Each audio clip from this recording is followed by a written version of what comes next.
Hi everyone. It's a pleasure to be here today. My name's Fiona. Stop bombing hospitals. Stop bombing children. Stop bombing people. I had no idea that calling for the cessation of violence against other humans would be controversial.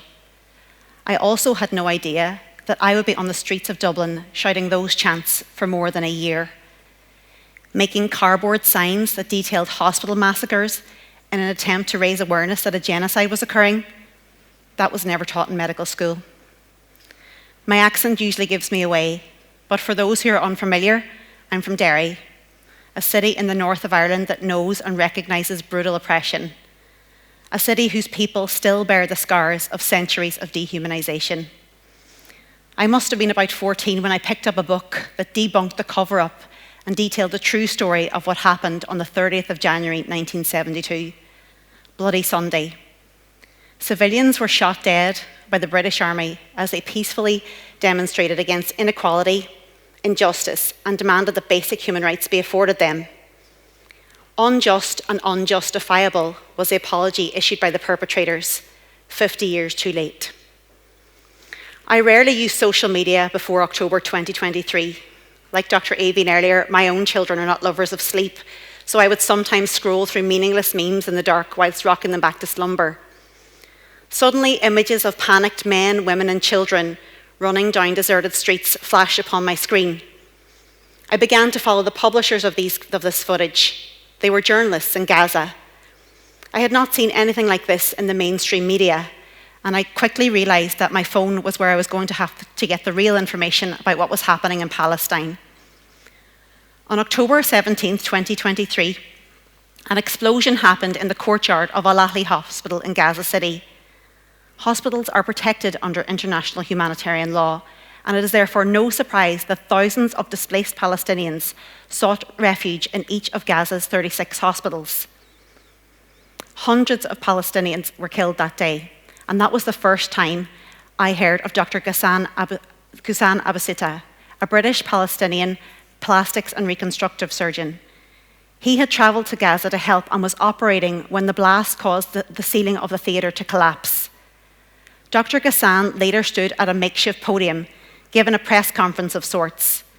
He was surrounded by his colleagues and shrouded corpses, and he would become one of many Palestinian healthcare workers that I would become familiar with as they pleaded with a silent world to intervene and stop this genocidal assault. Israeli attacks on the Palestinian healthcare system are not new.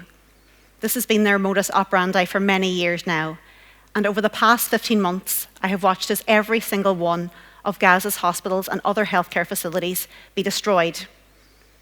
Over 1,200 of my healthcare worker colleagues have been murdered. I listened to the testimony of an orthopaedic surgeon tell the world how he amputated the leg of his niece without anaesthetic on their kitchen table because they were trapped in their home. I have seen images of decomposing babies who were left alone in incubators to die after the Israeli military ordered the staff at Al-Nasser Hospital to leave them behind. I have seen footage of mass graves at Al-Shifa Hospital where summary executions of patients took place, some with catheters still in situ. I have cried over the horrific news that 4 of my healthcare worker colleagues were tortured to death in Israeli prisons. One of them was Dr. Adnan Al-Bursh, a much-loved and respected orthopaedic surgeon who had trained in King's College London. He would have celebrated his 50th birthday last September.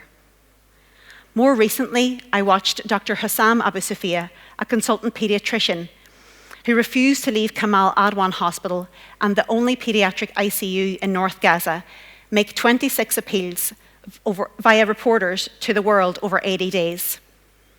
His son was killed in a drone attack. Dr. Hussam buried Ibrahim in the grounds of the hospital and returned to work, trying to protect the patients and staff that he served. Sadly, his pleas were ignored, and on the 27th of December 2024, we watched as he was ordered into an Israeli tank. His exact whereabouts and condition were unknown, and repeated appeals to have access to his lawyers were denied. Thankfully, this week we found out the news that he is alive, but he has been tortured and severely maltreated and was kept in solitary confinement for 24 days. There was never any question that I would do whatever I could to try in any small way to help. A quick internet search alerted me to events and vigils that were being held in various locations. I went alone to many for the first few weeks. It was about 3 months before I met a lovely physiotherapist who added me to a WhatsApp group, Irish Healthcare Workers for Palestine. Letters were being sent to the Irish government with desperate calls for action to be taken to stop the slaughter we were witnessing.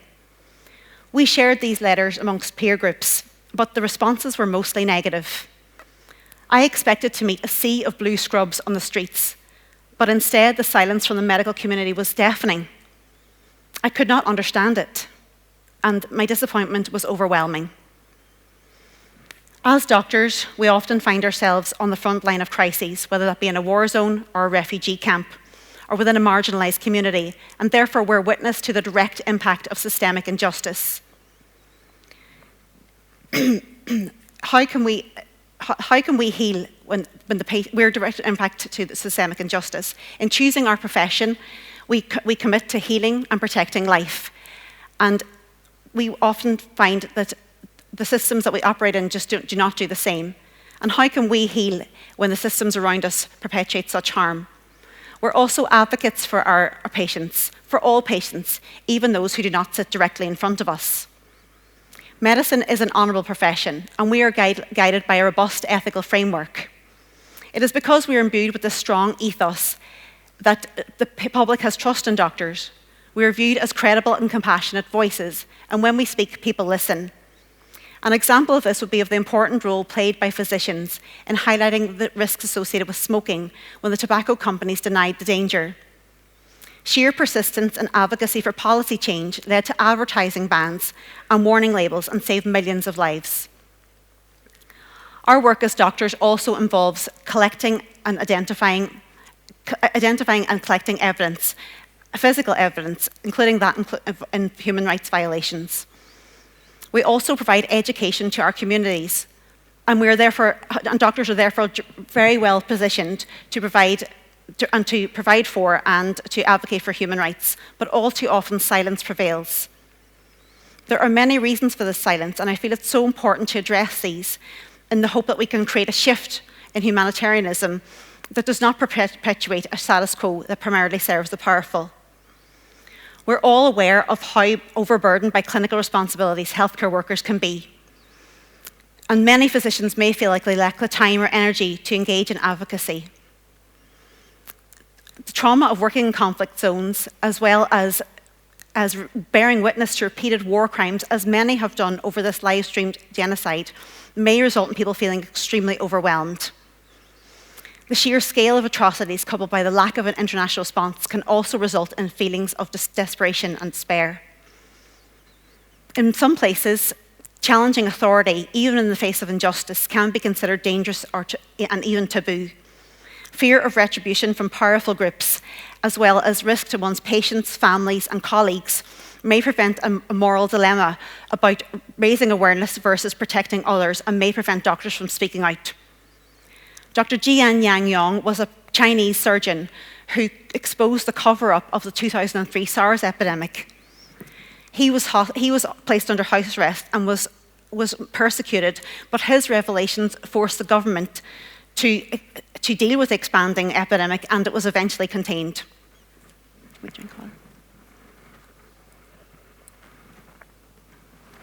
Alienation within our communities. A powerful disincentive is also rife. Can you please stop sharing political content with this group?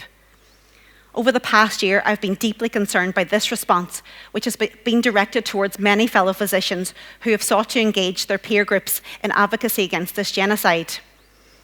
This almost immediate reply appears to act as a silencing tool, and it has been extremely isolating to be chastised for expressing empathy and seeking solidarity and solace amongst colleagues.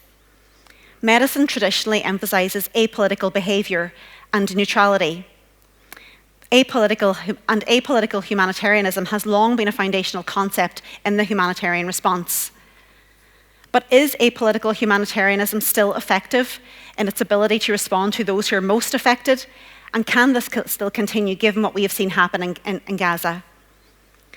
International humanitarian law provides provides protection to medical personnel and medical healthcare infrastructure. But this has been obliterated as a result of chronic and outrageous impunity. Violations of the Geneva Conventions are now normalised. The new CHH Lancet Commission on Health, Conflict and Forced Displacement argues that the current humanitarian system that we have in place is no longer fit for purpose and requires change. As doctors, we don't just treat symptoms, we look for the root cause of the malady. The crises that we're witnessing are not occurring in a vacuum. They're connected to political systems which have been shaped by colonial legacies, and failure to identify this results in preservation of the structures that instigate the suffering that humanitarians seek to redress. Despite repeated calls for statements of condemnation of Israeli war crimes, our medical institutions have remained shamefully silent. This is in stark contrast to immediate statements of condemnation that the same professional bodies have issued against Russian attacks on Ukraine. Hypocrisy, embedded racism, and moral bankruptcy is on full display. This silence is complicity, and it erodes the very values which we believed were the cornerstone of our professional integrity. I have been forever changed by what I have seen, and this past year has led me to really think about my education and also now my clinical practice and the sphere in which I work. What is the scope of advocacy of a healthcare worker supposed to be? Are we not to comment on anything beyond specific healthcare-related topics? Is the system in which we operate deliberately making us look away from what really makes people sick in the first place? The absolute core of social determinants of health must be addressed if we are to provide equal and better healthcare for everyone. It is my opinion the failure to do this is upholding the systems of oppression.